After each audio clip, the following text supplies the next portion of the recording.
Welcome to the Brewing Wellness Podcast, nourishing UFT members, one conversation at a time.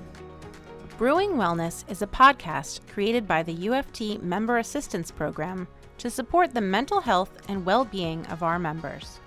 In order to do the work you do every day and be present for your loved ones, students, and patients, your cup has to be full. Brewing Wellness focuses on mental health and wellness topics that can help us all thrive in our professional and personal lives. We'll be releasing a new episode on the last Monday of each month. Remember to listen to the Brewing Wellness Podcast wherever you get your podcasts. And please, don't forget to subscribe. Now, let's get started. Hello and welcome back to the Brewing Wellness Podcast, hosted by the UFT Member Assistance Program. My name is Mariah Widman, and I'm an MSW intern with MAP. Today, I am joined by Debbie Massoud, licensed mental health counselor and founder and clinical director of the Manhattan Psychotherapy Collective. Today, we want to delve into a topic that so many of us know so well, perfectionism. So many of us are self-proclaimed perfectionists, feeling like we have to get everything right or be on top of everything at all times. But what does it really mean to be a perfectionist? How does it impact our mental health and wellness? Is it always a bad thing? And how do we manage our perfectionist tendencies? Join us as we explore the ins and outs of perfectionism. Before we start, Debbie, how are you today? I'm doing well. How are you doing? I'm doing well. I'm really excited to speak with you on this topic. Yeah, I'm excited to be here. I feel like this is a topic that resonates with a lot of people. So, as we stated earlier, you're the founder and clinical director of the Manhattan Psychotherapy Collective. Can you tell us a little bit about yourself, your practice, and the work that you do? Yeah, so I am a licensed mental health counselor and the founder of the Manhattan Psychotherapy Collective. We're a group practice in New York City that focuses predominantly on serving young adults who experience anxiety, trauma, attachment/relationship concerns. And one of my personal passions and one of our areas of specialty is in helping people unpack the often hidden ways that perfectionism might impact their lives, especially being in New York City. It's something that we see a lot. So I really love working with people who feel stuck in this cycle of not good enough and just kind of help them discover greater self-compassion, a balanced, and just a generally more fulfilling life. That all sounds really interesting and really relatable. Could you define for the audience what perfectionism is? When we say perfectionism, what do we mean exactly?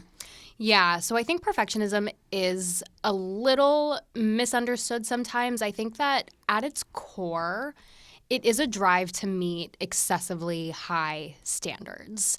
But it's often paired with a fear of failure or judgment. It's not just about wanting to do well. It's about feeling like your worth is tied to your achievements or your appearance. So this can manifest as overworking, avoiding tasks. Procrastination is something that's actually really common with perfectionism. Just out of fear of not doing something perfectly, or even struggling with your relationships because you might hold unrealistic expectations.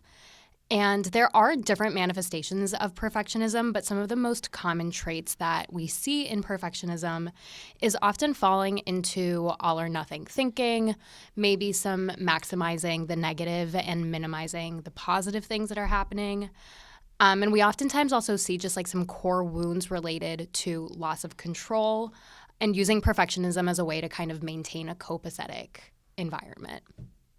I'm curious if you are interested in speaking a little bit about like how people become perfectionists sort of like from the perspective of what might people be seeing like in young adults, maybe not exactly like the people that you're treating, but they're educating like teenagers who are then going to age into that group. Yeah. And I mean, I am primarily a trauma therapist, including like little T trauma. So I kind of come from the mind that a lot of this stuff stems from childhood experiences and what was reinforced. And I think a lot of it also depends on the environment that somebody grew up in. But just again, like being based in New York City in such an environment that rewards and often even requires high achievement in order to live here. There's a lot of just environmental reinforcement of perfectionism. Got it. So you treat young adults in your practice. Can you tell me how people are becoming perfectionists when they have come to see you?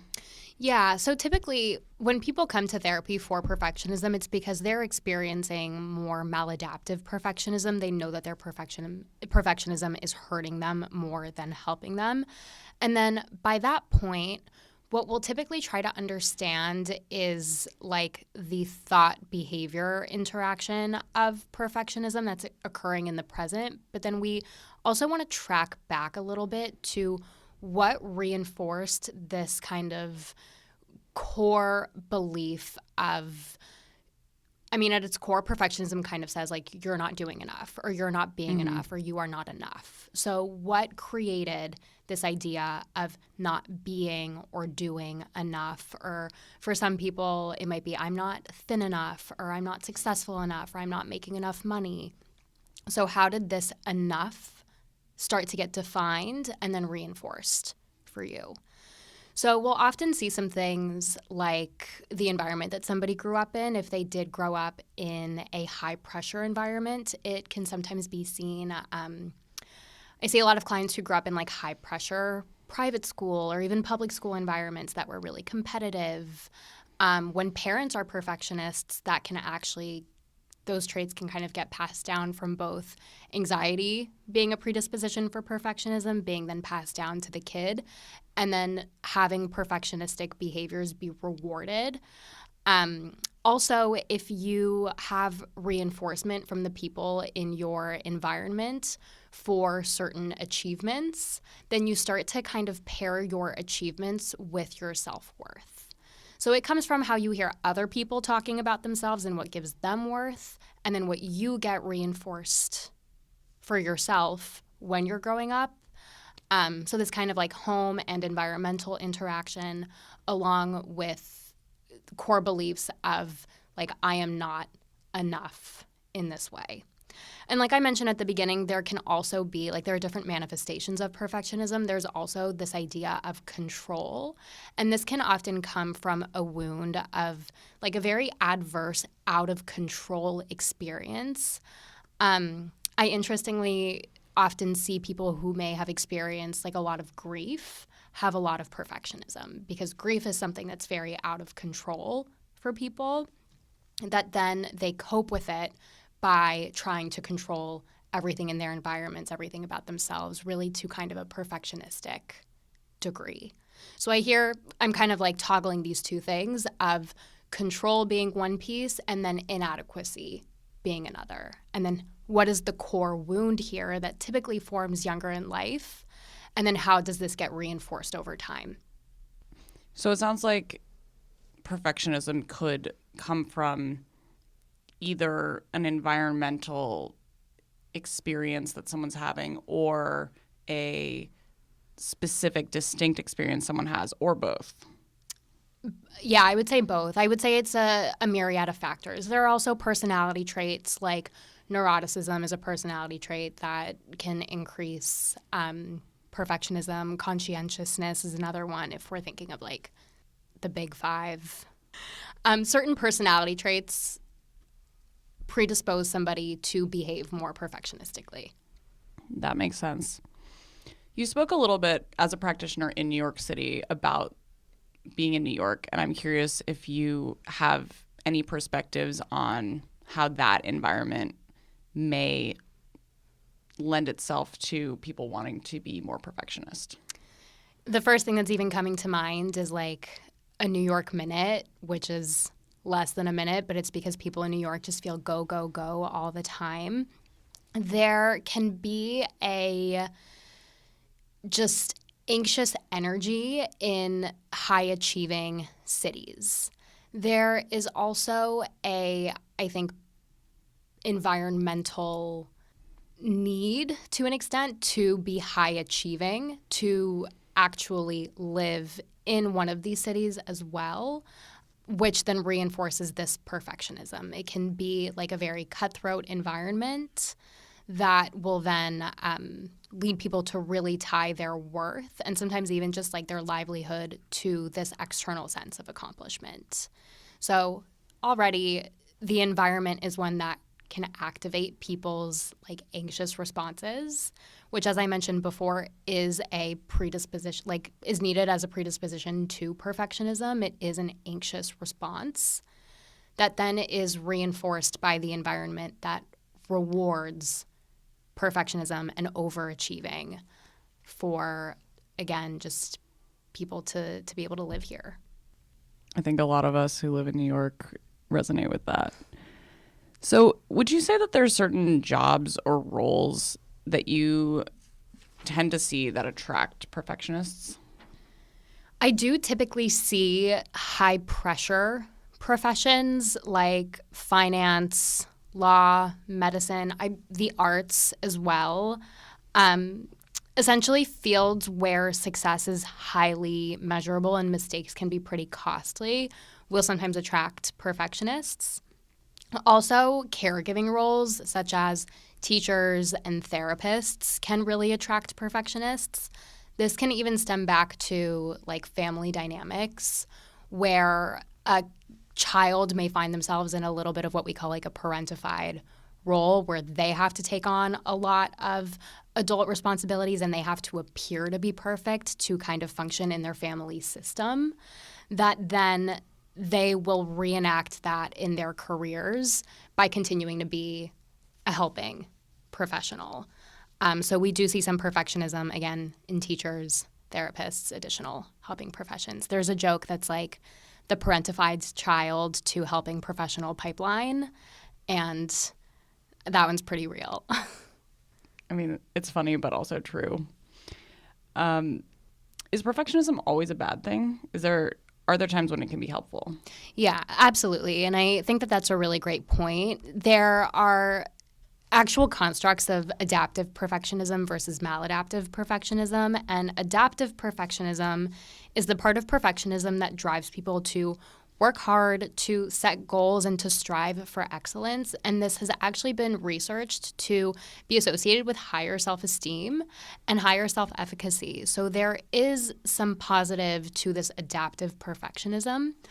But then when it crosses into the maladaptive perfectionism is when it can be more harmful. And so this is when you do really tie your worth to your achievements or your appearance, and then that can lead to burnout, the procrastination, self-criticism.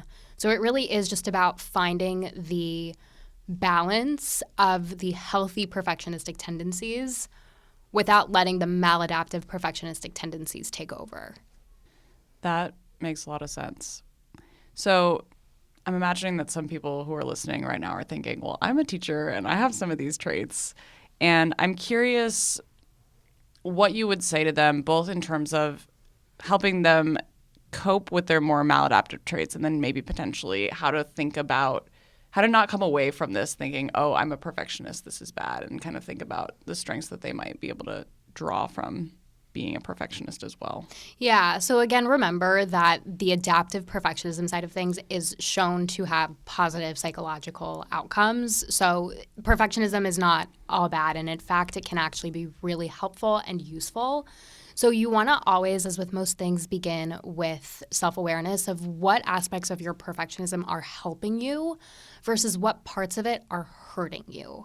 And for the parts of it that are hurting you, you want to ask yourself, what are the thought processes that are happening here for me? Is it that I feel like I need to be all or nothing with things? Is it that I feel like I need to achieve certain milestones in order to feel a sense of worth? But then the thing with perfectionism, maladaptive perfectionism, is that goalpost will keep moving. So then it's catching yourself in, what am I measuring my success as?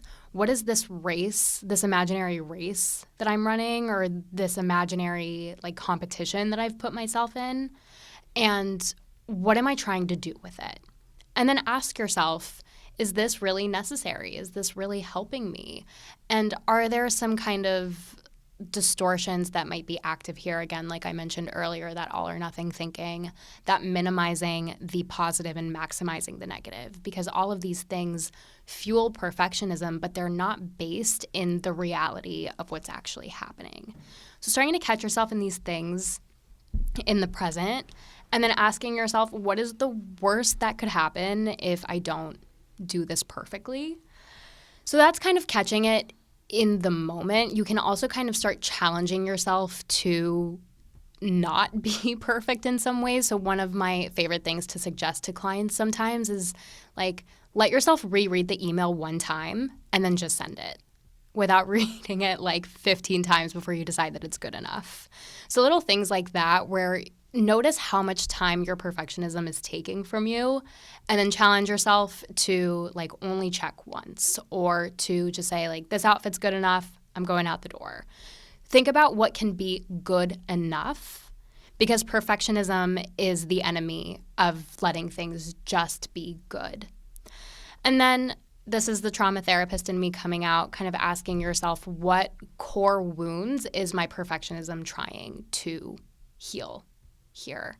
And then understanding, I always encourage approaching perfectionism with self-compassion because at its core, it's just trying to help you. All parts of us are just kind of trying to help us.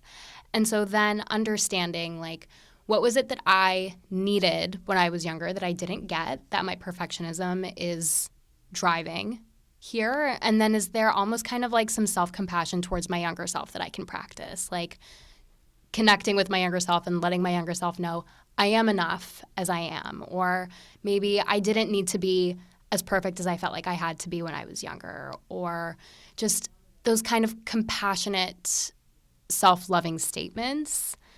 And then, of course, if it's really detrimental, I always suggest speaking to a therapist about it to like really heal some of those core wounds. But then here you have like the present day stuff that you can start to do and then the more past focused healing that can really let you get to the core of your perfectionism.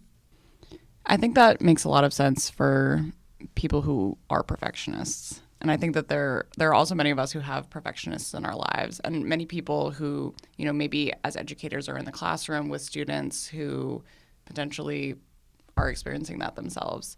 Do you have any advice for how people can support people who are exhibiting perfectionist traits and notwithstanding the fact that there are potentially a lot of positive aspects of that, just help them and create an environment for them that is supportive?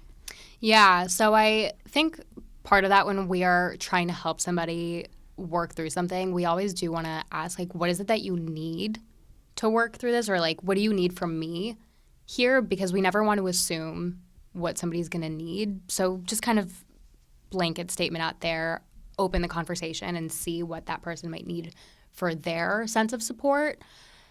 But on the other end, when perfectionism is coming from this place of tying your sense of self-worth to your external accomplishments or appearance, what people can do if somebody in their lives is exhibiting perfectionistic tendencies is to be mindful of whether they're unintentionally reinforcing this, your external accomplishments or appearance are part of your worth. So compliment somebody on something other than something that they did or what they look like or what they like, this again just accomplishment, external validation thing, and then help people really start to internalize their sense of self-worth regardless of their external accomplishments. Something like a compliment could be like, you're a really kind person or you're a really hard worker.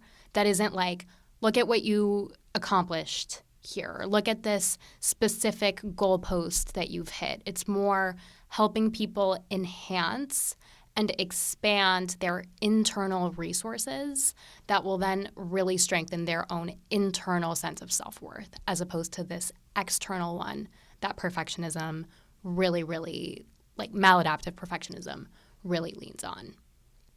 Great. That makes a lot of sense.